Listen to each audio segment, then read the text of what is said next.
أعوذ بالله من الشيطان الرجيم بسم الله الرحمن الرحيم وقال الذين أشركوا لو شاء الله ما عبدنا من دونه من شيء نحن ولا آباؤنا ولا حرمنا من دونه من شيء كذلك فعل الذين من قبلهم فهل على الرسل إلا البلاغ المبين صدق اللہ العظیم۔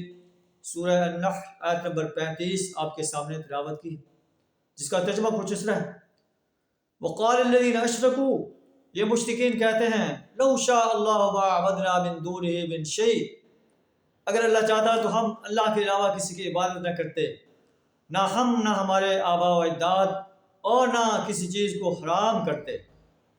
اللہ فرماتا ہے کہ ایسی ہی باتیں اس سے پہلے لوگ بھی کرتے رہے ہیں۔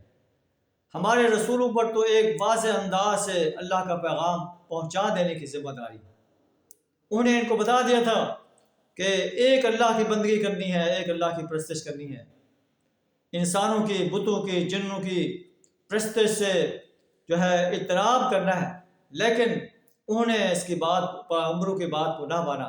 پیغمبر زبردستی جو ہے ان پر کرنے نہیں آتے، ان کا کام بلاغ المبین تھا۔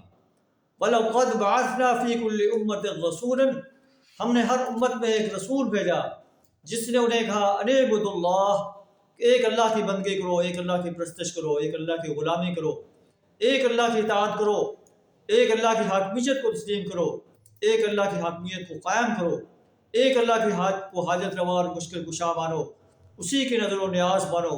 وَاجْتَنِبُوا الطَّاغُوتَ، طاغوت کی بندگی اور پرستش سے، اطاعت سے اجتناب کرو۔ لیکن ان لوگوں نے جو ہے طاغوت کی پرستش شروع کر دی، اللہ کی بندگی کو پش ڈال دیا۔ آج قیامت کے روز جو ہے ان کی دلیلیں جو ہے بیکار ہیں، ان کی کوئی دلیل قبول نہیں کی جائے گی۔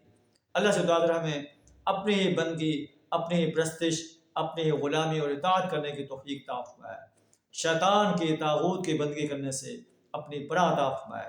وآخر دعوانا الحمد للہ رب العالمین۔